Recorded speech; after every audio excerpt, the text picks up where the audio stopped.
Hello, my name is Renzer and I'd like to talk to you about something today. It's time to finish what we started, so welcome to the second part of my competitive heavy assault builds. We're kicking it off again with a build designed for server smash, but useful and live as well, called the Stormtrooper. As the main weapon, the build uses an anchor with an advanced laser sight on 1x and soft point ammo. The secondary is your choice and so is the launcher.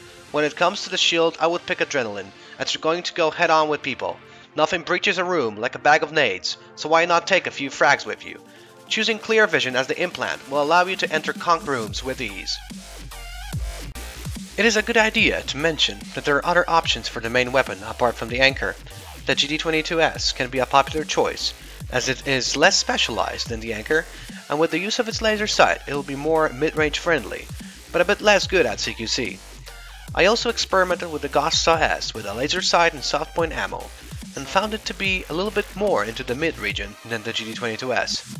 So I guess it's your choice, and I can only tell you that most NC heavies during server smash roll with the anchor or EM6. At least that's what I saw in the past 5 matches I've been a part of. What this build brings to the table is the ability to be effective in both CQC and mid ranges. It is strong at breaching rooms, and is a jack of all trades but a master of none. This means that it is possible to make a better build for CQC, and a better one for the mid-ranges, but this loadout makes you good at both. The weakness is the fact that you are poor at range and you lack in the ammo department per mag. Additional pros and cons differ according to the main weapon you choose.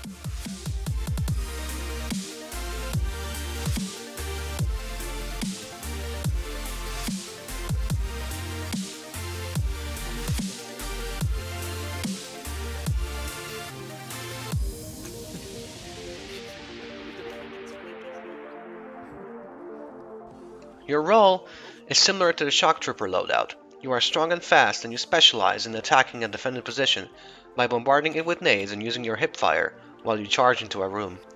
The fact that you don't wield a shotgun makes you a bit more effective in holding a fire lane, but the big problem is your lack of ammo per mag. This can be avoided by using the GD22S for faster reloads or the Gauss S for a bigger mag. Unfortunately, this is a trade-off, and you lose on your CQC hipfire by doing so. Even though this is a build I have used many a time, it is also one that I don't really like. I have problems with it because it doesn't feel good at anything. Now, don't get me wrong, you are good, but not specialized as much as I would like. I dislike the ammo you get per mag, but I also noticed that by forcing myself to play more and more with this build on live, I learned to use the ammo at my disposal more wisely. Pick this build if you want to learn how to be effective with less ammo and be useful in a wide area of operations against primarily infantry. If you find yourself unable to manage your ammo count and are bugged by the long reload of the anchor, just stick with the GD22S. It is cheap and effective at both CQC and mid ranges, so technically it's effective at what we are specializing in with this build. Last but not least, we have another build designed for server smash with survivability and damage against infantry in mind. It is called the Vanguard Trooper, and it appeared out of the necessity to survive the AV nade spam that took place on server smashes before the nerf, and to be able to hold a point against waves of incoming infantry. It is a build we use to defend against incoming enemy forces or to reinforce a point that was already taken by friendlies. The idea behind it is to have a high damage, high capacity light machine gun while being able to survive incoming enemy fire. To do this, we pick up either the Gauss, the EM6 or EM1 with extended mags. The secondary and launcher is up to you. To survive the nade spam, we will take the resist shield and buff it up with flak armor. You get 1 nade so whatever you want flies, and take some medkits, you never know. It might save you. This is a highly specialized loadout, so don't think that it will fly with you like butter in all situations. It was designed to hold incoming enemy forces at about 20 meters and mow them down with a weapon that could sustain fire for an extended period of time. It is a build designed for protecting an entrance and relies heavily on the support it should get from the rest of the team, so it is definitely not a setup for a lone wolf. Although, in capable hands the loadout can be useful in other situations, it will not be optimal, as it was made with one specific role in mind. I have to say that I enjoy the amount of lead you can throw downrange, and the Godsaw feels like a wrecking ball at those ranges, where the shake it has doesn't really seem to matter. Pick this build if you have a choke point that you know you can take advantage of while defending a position.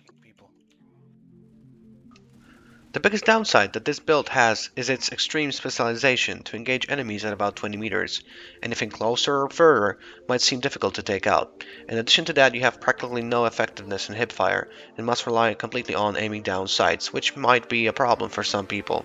This is not a build most people can pick up and play, and should be used only if you know that the right situation will occur during the operation. I like it because when I take it, I know it will be useful, and usually I get good results with it. You also have to know what weapon you take. If you get the Godsaw, you have a Wrecking Ball with 150 ammo, but after that you must take cover for 7 seconds to reload. If you take the EM6, you get even more ammo, but a bit less damage per bullet. If you take the EM1, you are spam supreme, but your damage will fall off even more.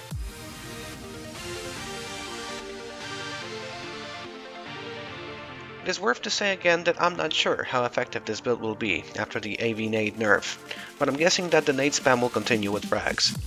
I bet it will still be a good defense option, but well, you really never know, and I guess we will have to find out. For now, please enjoy the rest of the video, and I hope to see you both on stream and in-game. Renzer out.